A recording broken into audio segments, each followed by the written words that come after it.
my god.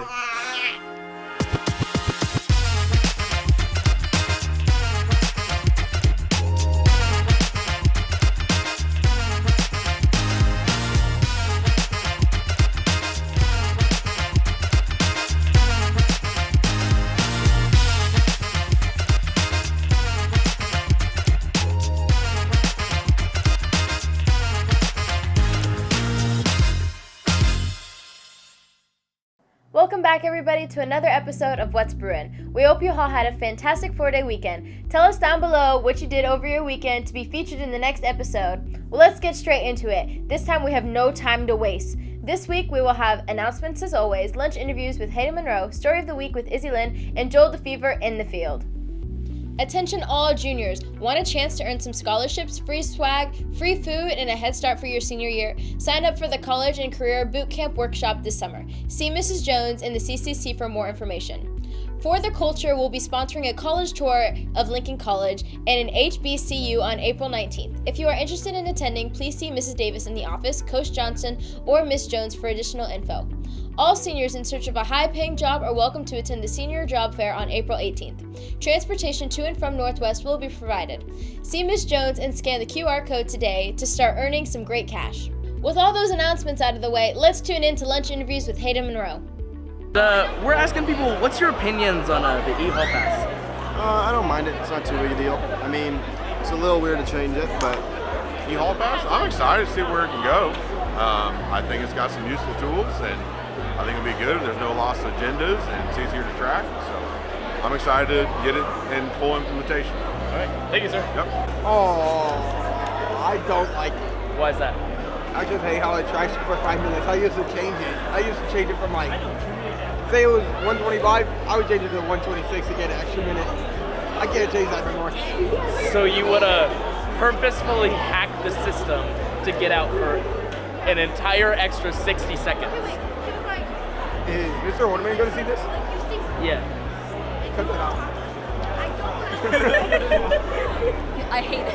It's awful. Why is that? I don't know. I'm resistant to change. So just because it's new, you don't like it? It's also inconvenient, I think. You just have to press a button. I don't want to download the app. I don't like it. Why's that? It just seems stupid. You just have to press a button and then you can go in the hallway. I don't use passes anyway. So one could say that you have no opinion. Yeah. All right, good talk. Good. That's the worst part. LB's gonna roll. Why is that?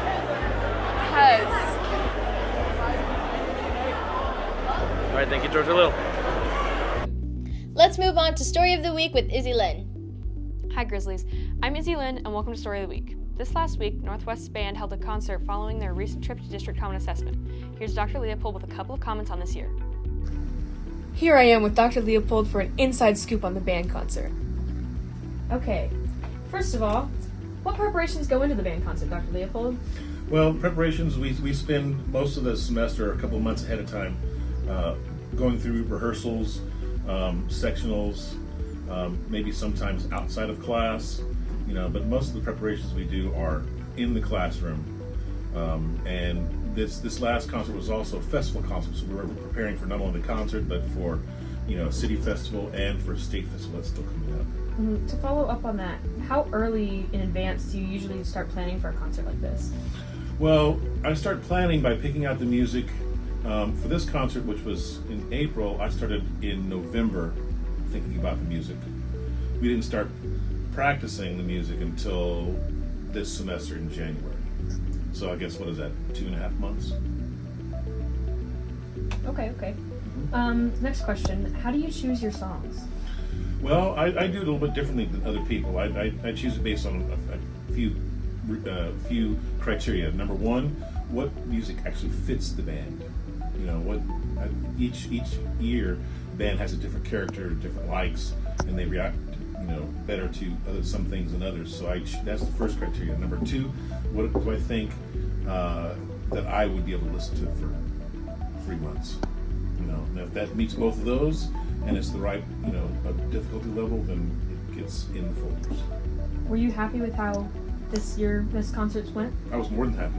Yeah, all three bands plus the little combo, I played better than they had up to that point. You know, so I mean, you can hear the improvements that were made, and you know, like I said, I was very happy. I've heard lots of comments from parents and from administration and from even other students that you know it was a killer concert. Speaking of concerts, be on the lookout for the Northwest Choir's Burlesque. Now to Joel DeFever in the field. Hello, Grizzlies. As some of you have noticed, some of your teachers have been piloting the e-Hall Pass. So if you don't know what e-Hall Pass is, it is a service that allows you to create passes on our phones or laptops that have certain tracking information that the administration or teachers can see. This does have quite a few benefits for everyone involved, but it does have some drawbacks, opposed to the original paper passes. All right. How's it going, Grizzlies? I'm here with Mr. Mays. I'm going to be asking him some questions about e-Hall Pass. Why did you choose to pilot e-Hall Pass? I like to be one of the innovators, as Mr. Holdeman said. My class is a class, we don't have a lot of people going to the bathroom, so I felt like it was kind of a middle ground thing.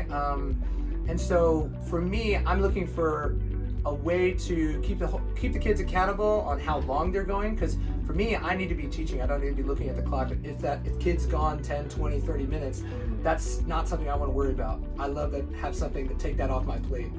All right. Well, that was going to lead me into my next question. Is like, has it ever affected the flow of your classroom? Normal passes or the e-Hall pass? E-Hall passes. The e-Hall passes, I mean, obviously we have that startup pain where we have to kind of explain it, and so that sort of takes some time.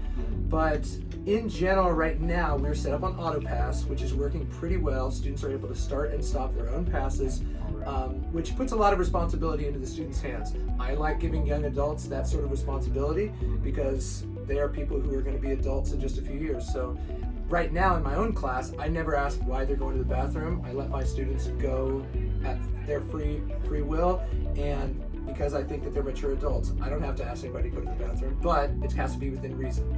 So as long as it's not causing a problem, kids can go. This is the same thing, it just keeps track of how many people are gone and when they're going. All right. Well, do you have any issues or gripes with e-Hall Pass?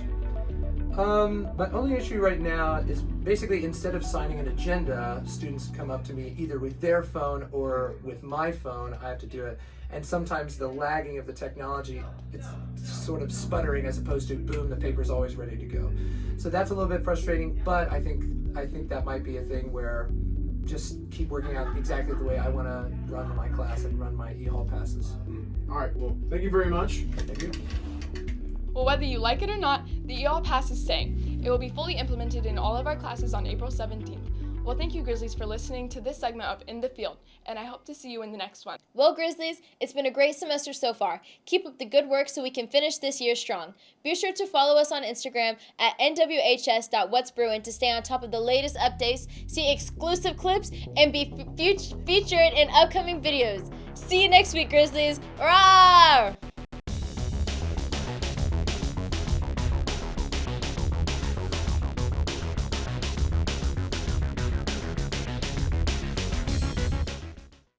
Speaking of concerts, be on the lookout for the Northwest Choir's Burlesque. Don't put that in. Oh, okay.